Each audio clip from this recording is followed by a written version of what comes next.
Auntie, please stop. I cannot do this. I just feel so uncomfortable about this. I'm sorry, ma, but I really can't.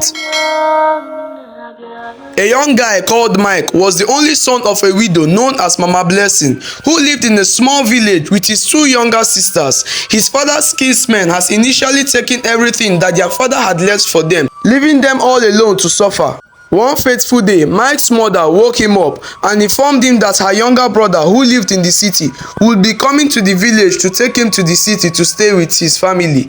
Mike was a bit happy that he was going to the city. He had been hearing so much about the city, but he became sad when he realized that he would be leaving his mother in the cruel hands of his father's kinsmen. But she assured him that she and his younger sisters would be fine. But then she made him promise her that he would do everything to make her proud, and Mike promised his mother that he would surely turn their sorrow to laughter.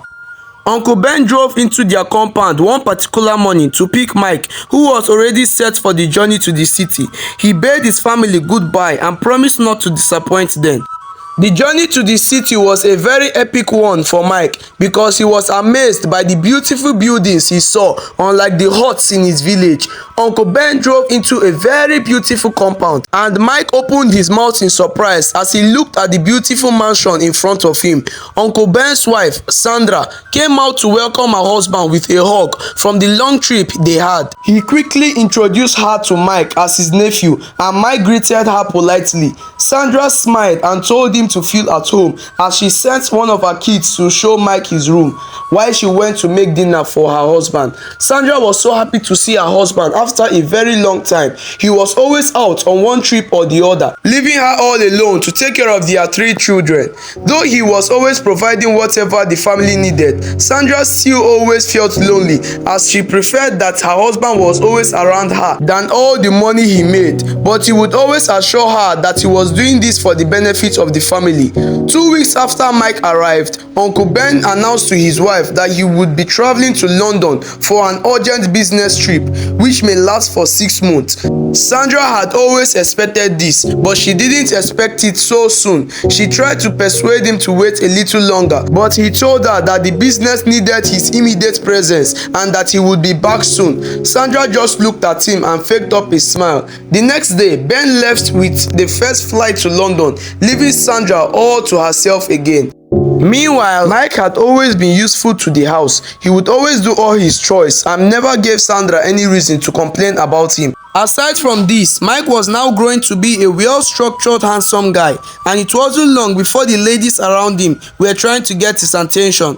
Sandra was not left out. She began to develop dirty feelings towards her husband's nephew. She thought to herself that she could use him to fill the vacuum in her life since her husband was not always around. She began to think of ways to get Mike, but all didn't seem to be working.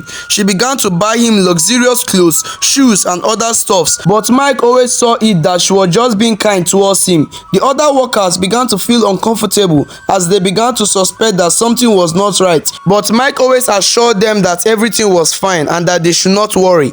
One fateful day, Mike prepared breakfast for his uncle's wife and her kids, who were in the parlor watching a TV show, but she told him to bring her own food to her bedroom.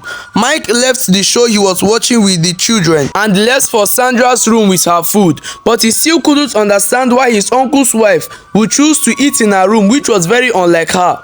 When he got to her room, he met Sandra still lying on her bed, unlike someone who was ready to eat. He asked her where he could drop the food, which she showed him, but as Mike was about to walk out of the room, he saw his uncle's wife locking the door. Before he could even ask what was happening, she began to make advances on him, promising him that if he could give her what she wanted and fill the lonely empty space that her husband had created in her heart, she would make him a rich big boy in the city. Meanwhile, Chris, who was Sandra's first son and Mike's favorite playmate, noticed that Mike was taking too much time and was about to miss the most important part of the show that they were watching. He decided to go to his mother's room and call him. When he opened the door quietly and peeped, and was so surprised to see what was happening, Mike told his uncle's wife that he could not do what she wanted him to do and that he never wanted to disappoint his mother as he walked out of the room.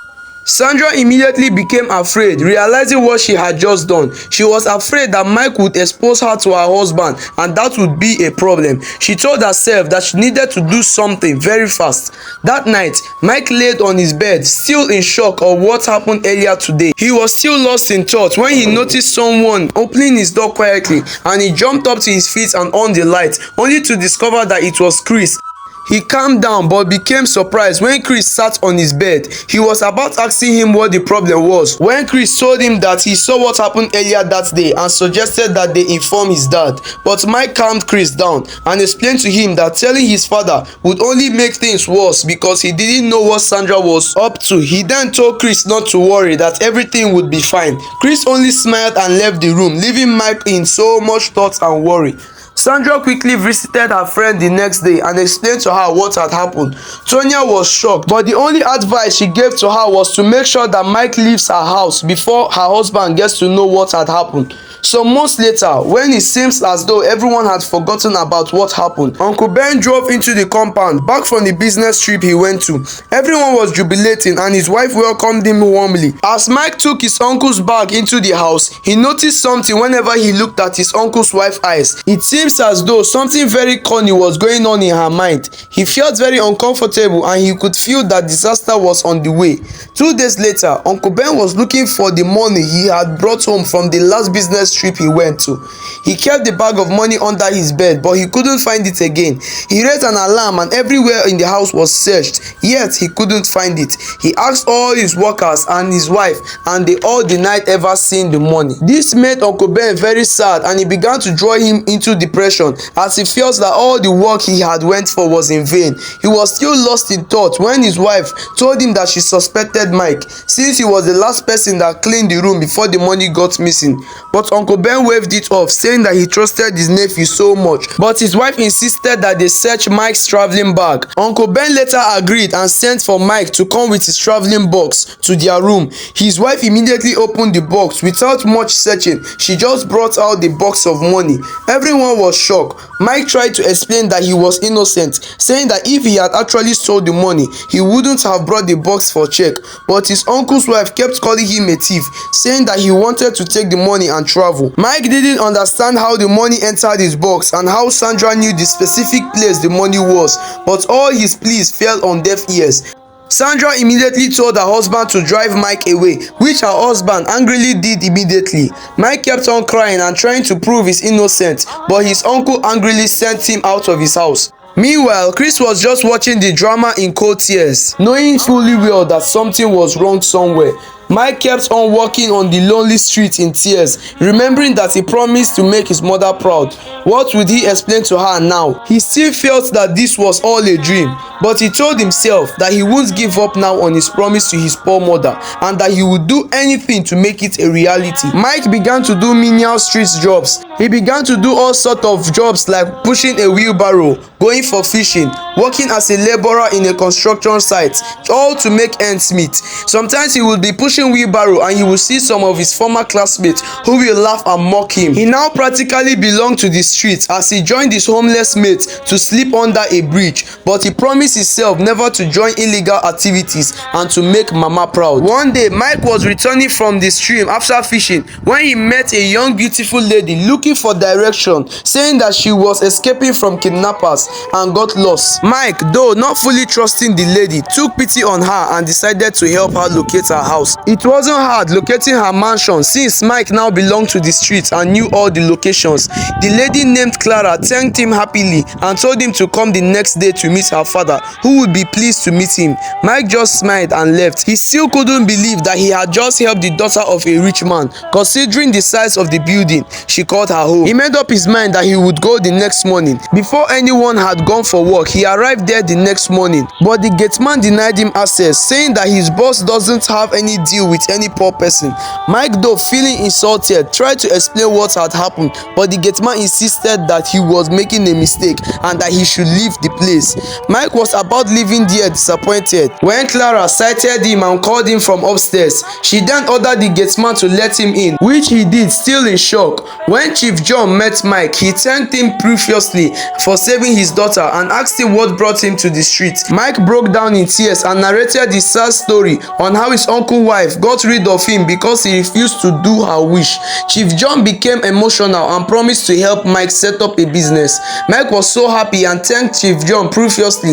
As he left the compound, the same gateman that had denied him access into the compound was now referring to him as Sir. Few years later, Mike's business stabilized and began running contracts all over the country. Some of his classmates who had laughed at him when he dropped out of school since his father died, and some of those who even mocked him when they saw him pushing wheelbarrow when they had already graduated a long time ago, were now even among his staff working for him. Mike was now married to Clara's younger sister, Janet, and they were happily married. Mike built a mighty mansion for his mother in the village, and many villagers, especially his father's kinsmen, were all in shock as they believed nothing good could come out of Mike.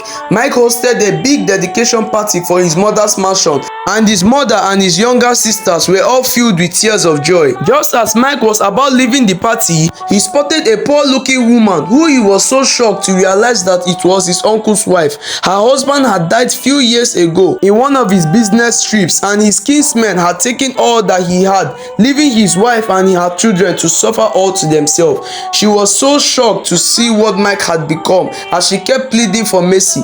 Tears rolled down Mike's cheeks as he remembered how this same woman made him pass through pain because he refused to satisfy her desires, how he begged and tried to explain, but all fell on deaf ears. He remembered the cold nights he wanted to commit suicide because of the pain of suffering what he didn't commit. Nevertheless, he forgave her as he knew that all those challenges that life threw at him was just to build him up and make him stronger, and it was all meant to direct him to his great destiny. He just looked at her and said, "Thank you for all the challenges because they were meant to direct me step by step to my greatness." Because when grace locates you, it doesn't matter if men had written you off. It just places you higher than what you even expect to be, and higher than what had limited your mates with ease.